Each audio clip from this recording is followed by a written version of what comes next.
దినవృత్తాంతములు మొదటి గ్రంథము 27వ అధ్యాయము. మరియు ఇశ్రాయేలీయుల గోత్రముల మీదనున్న వారి వివరమేదనగా, జిక్రీ కుమారుడైన ఎలీయెజరు రూబేనీయులకు అధిపతిగా ఉండెను. మయాకా కుమారుడైన షపట్య షిమ్యోనీయులకు అధిపతిగా ఉండెను.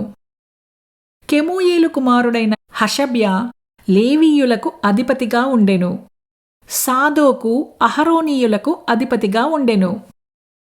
దావీదు సహోదరులలో ఏలీహు అను ఒకడు యూదావారికి అధిపతిగా ఉండెను. మిఖాయేలు కుమారుడైన ఓమ్రి ఇస్సాకారీయులకు అధిపతిగా ఉండెను.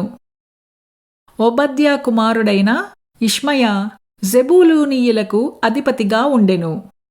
అస్రియేలు కుమారుడైన యెరీమోతు నఫ్తాలీయులకు అధిపతిగా ఉండెను. అసస్యాహు కుమారుడైన హోషేయ ఎఫ్రాయిమీయులకు అధిపతిగా ఉండెను. మనష్షే అర్ధగోత్రపు వారికి పెదాయా కుమారుడైన యావేలు అధిపతిగా ఉండెను. గిలాదులోనున్న మనష్షే అర్ధగోత్రపు వారికి జెకర్యా కుమారుడైన ఇద్దో అధిపతిగా ఉండెను. బెన్యామీనీయులకు అబ్నేరు కుమారుడైన యహషీయేలు అధిపతిగా ఉండెను. దానీయులకు యెరోహాము కుమారుడైన అజరేలు అధిపతిగా ఉండెను. వీరు ఇజ్రాయేలు గోత్రములకు అధిపతులు.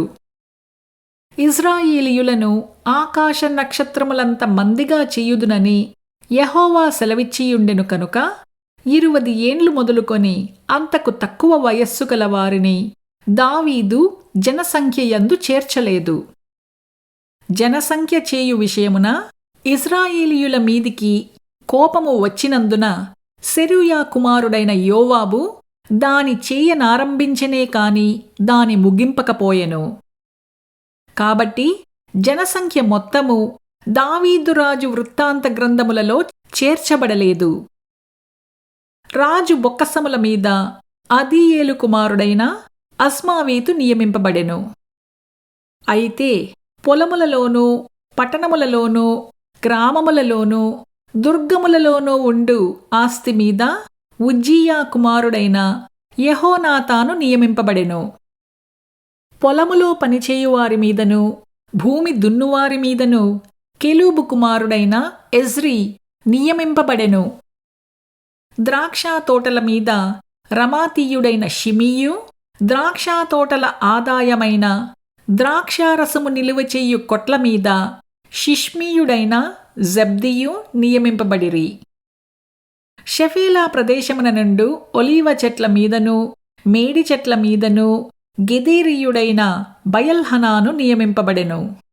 నూనె కొట్ల మీద యోవాషు నియమింపబడెను.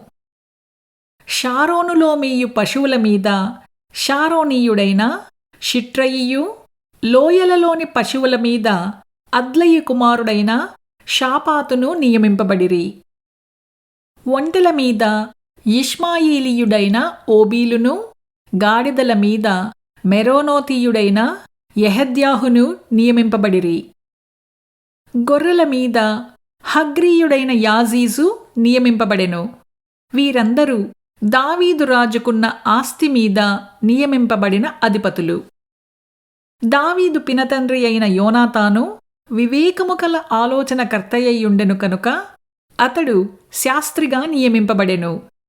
హక్మోనీ కుమారుడైన యెహీయేలు రాజు కుమారుల యొద్ద ఉండుటకు నియమింపబడెను.